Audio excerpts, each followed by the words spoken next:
Assalamualaikum warahmatullahi wabarakatuh. Baiklah, saya Simon Zikra Hayati, NIM 2014-02-002.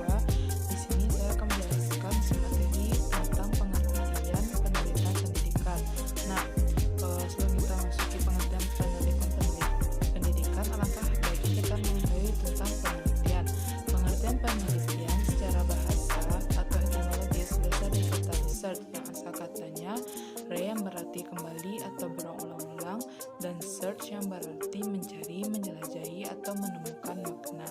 Dengan demikian, penelitian atau riset ini berarti mencari, menjelajahi, dan menemukan makna kembali secara berulang-ulang. Menurut Ari, Jacob, dan Razapia, penelitian dapat dirumuskan sebagai pendekatan ilmiah pada pengkajian masalah. Penelitian menurut mereka juga merupakan usaha sistematis dan objektif untuk mencari pengetahuan yang dapat dipercaya. Adapun pengertian penelitian menurut Castell adalah penelitian ini menggunakan metode ilmiah yang disebut dengan pengkajian masalah, yang mana di dalamnya penelitian ilmiah ini selalu ditemukan dua unsur penting, yaitu unsur observasi atau disebut juga dengan empiris, dan nalar atau disebut juga dengan rasional. Secara umum, penelitian dapat diartikan sebagai proses pengumpulan dan menganalisis data atau informasi secara sistematis sehingga menghasilkan kesimpulan yang sah. Lalu kata-kata sistematis dan sah dalam hal ini merupakan kata kunci karena dia mengacu pada suatu pendekatan yang digunakan dalam dunia akademis yang disebut juga dengan metode ilmiah. Langkah yang ditempuh dalam metode ilmiah merupakan langkah yang hierarkis atau berjenjang atau bisa juga disebut dengan berurutan, dan serta dia harus logis. Dalam penelitian itu, ada langkah menggunakan metode ilmiah tersebut secara tipikal dapat dirinci agar tatapannya sistematis, bukan acak. Adapun langkah menggunakan metode ilmiah itu adalah sebagai berikut. Pertama, mengenali dan menentukan masalah yang akan diteliti. Tentu dalam menggunakan metode ilmiah kita harus mengetahui apa masalah yang akan kita ambil sebagai penelitian kita atau yang akan kita teliti nantinya. Lalu yang kedua, setelah kita mengetahui masalah yang akan diteliti, kita haruslah mengkaji teori yang sudah ada yang relevan dengan masalah yang hendak kita teliti tersebut. Yang ketiga, kita mengajukan hipotesis atau pertanyaan penelitian. Yang keempat, kita membuat desain penelitian untuk menguji hipotesis tersebut. Yang kelima, kita mengumpulkan data dengan menggunakan prosedur yang mengacu pada desain-desain penelitian yang sudah kita buat. Lalu yang keenam, kita menganalisis data. Yang ketujuh, kita menginterpretasikan data tersebut, dan kita menarik kesimpulan terhadap data tersebut. Bismillahirrahmanirrahim. Baiklah, sini saya Umi Asharah dengan NIM 2014-03-0057. Di sini saya akan melanjutkan materi kami, yaitu rasionalisasi. Perlunya penelitian berasal dari kata rasional, yang berarti kegiatan penelitian itu dilakukan dengan cara-cara yang masuk akal sehingga terjangkau oleh penalaran manusia. Nah, ruang lingkup penelitian pendidikan luas sekali, karena pendidikan sendiri merupakan bidang kajian yang terkait erat dengan beberapa disiplin ilmu lain seperti psikologi, sosiologi, antropologi, politik, dan ekonomi. Banyak sekali konsep atau teori pendidikan yang dikembangkan dengan mendapatkan inspirasi atau berlandaskan berbagai bidang ilmu tersebut. Nah, contohnya dalam hal ini adalah pengkajian konsep inteligensi, pengembangan sumber daya manusia, difusi, otoritas, efektivitas biaya, konsep diri, dan budaya dampak praktik pendidikan di lapangan. Penelitian pendidikan semula berorientasi pada pendekatan behavioristik. Hal Hal ini tampak jelas dari pengaruh disiplin ilmu psikologi yang digunakan untuk uji pengukuran berbagai aspek belajar mengajar. Nah, meskipun demikian, akhir-akhir ini tampak ada kecenderungan bahwa penelitian pendidikan menoleh pada pendekatan lain yang digunakan dalam ilmu sosial. Pendekatan seperti observasi partisipatif dalam antropologi serta analisis ekonomi pendidikan merupakan beberapa contoh yang menunjukkan adanya kecenderungan tersebut. Bismillahirrahmanirrahim. Assalamualaikum warahmatullahi wabarakatuh. Perkenalkan, nama saya Insanul Al-Fadli, NIM 2014030067 dengan mata kuliah Meteorologi Penelitian. Di sini saya akan melanjutkan penjelasan tentang rasionalisasi penelitian. Rasionalisasi perlunya penelitian. Rasionalisasi itu berasal dari kata rasional, yang berarti kegiatan penelitian itu dilakukan dengan cara-cara yang masuk akal sehingga terjangkau oleh penalaran manusia. Ada 4 sebab yang melatar belakangi perlunya rasionalisasi dari suatu penelitian. Yang pertama, penelitian didasarkan atas kesadaran keterbatasan pengetahuan, pemahaman, dan kemampuan. Manusia tinggal di lingkungan masyarakat yang sangat luas. Dalam kehidupan yang sangat luas tersebut, banyak hal yang tidak kita ketahui dan tidak jelas, tidak paham, sehingga menimbulkan kebingungan karena pengetahuan, pemahaman, dan ilmu manusia itu sangat terbatas.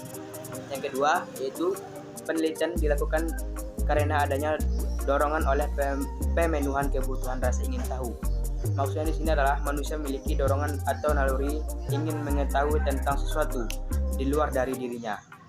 Maksudnya di sini adalah pengetahuan dan pemahaman tentang sesuatu menimbulkan rasa ingin tahu manusia yang cukup tinggi. Selanjutnya yang ketiga, yaitu penelitian dilakukan untuk pemecahan masalah. Ada banyak cara yang dilakukan manusia untuk memecahkan masalah yang dihadapinya. Di antaranya, yang pertama yaitu pemecahan masalah dilakukan secara tradisional atau mengikuti kebiasaan. Yang kedua, pemecahan masalah secara dogmatis. Yang ketiga, pemecahan masalah secara intuitif, yaitu berdasarkan bisikan hati. Selanjutnya yang keempat, pemecahan masalah secara emosional atau secara emosi. Selanjutnya yang kelima, pemecahan masalah secara spekulatif atau trial and error. Selanjutnya yang terakhir yaitu pemecahan masalah melalui penelitian. Pemecahan masalah dalam penelitian dilakukan secara objektif, sistematis, menggunakan metode dan mengikuti prosedur. Selanjutnya yang keempat, yang terakhir yaitu pemenuhan pengembangan diri. Manusia merasa tidak puas dengan apa yang telah dicapainya, dikuasainya, dan dimilikinya. Pencapaian yang diinginkan manusia melalui penelitian sangat tergantung ruang lingkup penelitian yang dirancang. Maksudnya di sini adalah selain sebab-sebab latar belakang di atas, masih banyak faktor-faktor yang melatar belakangi perlunya penelitian pendidikan, yaitu ungkapan yang sering muncul dalam penelitian adalah no problem, no research, yaitu ungkapan ini menunjukkan tentang pentingnya posisi masalah dalam suatu penelitian. Baik, cukup sedemikian yang dapat saya sampaikan. Apabila ada kata-kata yang salah, mohon dimaafkan. Wabillahi taufiq wal hidayah. Assalamualaikum warahmatullahi wabarakatuh.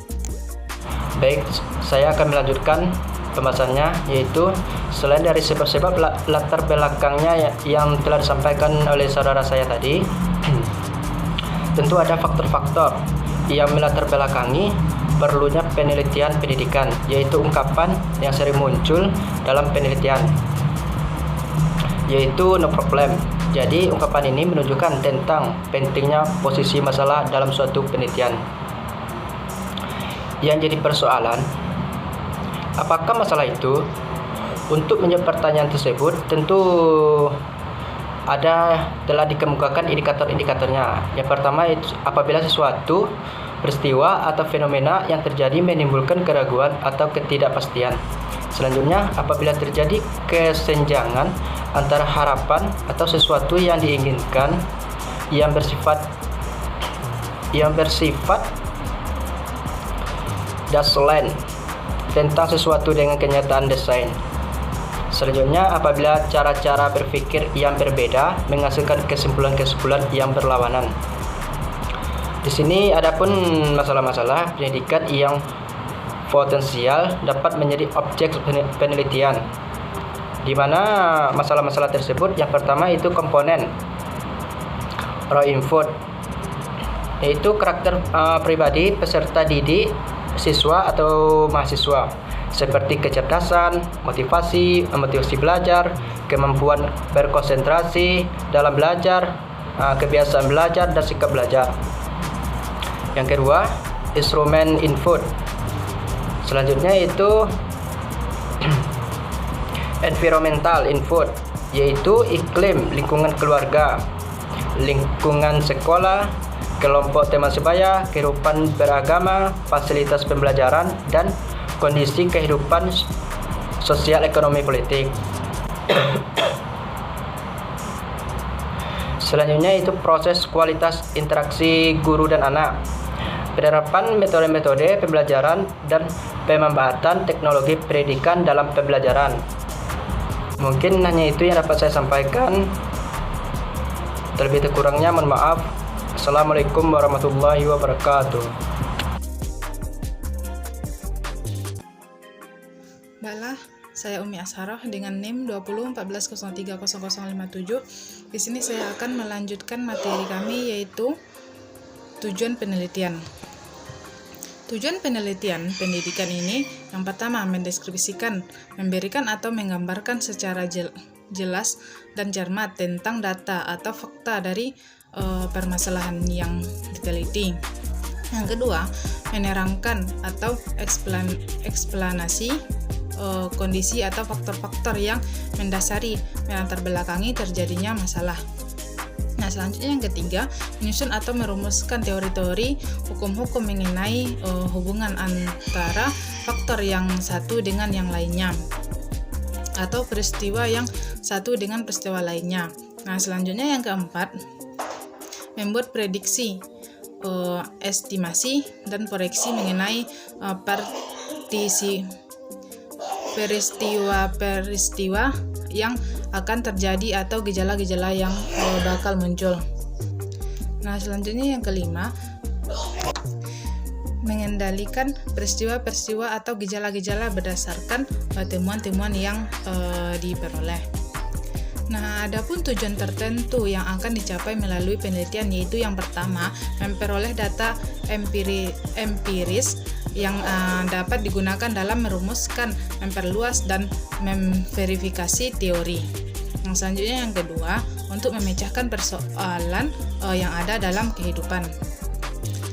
Nah, selanjutnya sebagai suatu aturan, tujuan penggunaan pengetahuan ilmiah adalah untuk yang pertama, deskripsi, yang kedua, eksplanatori, nah yang selanjutnya prediktif.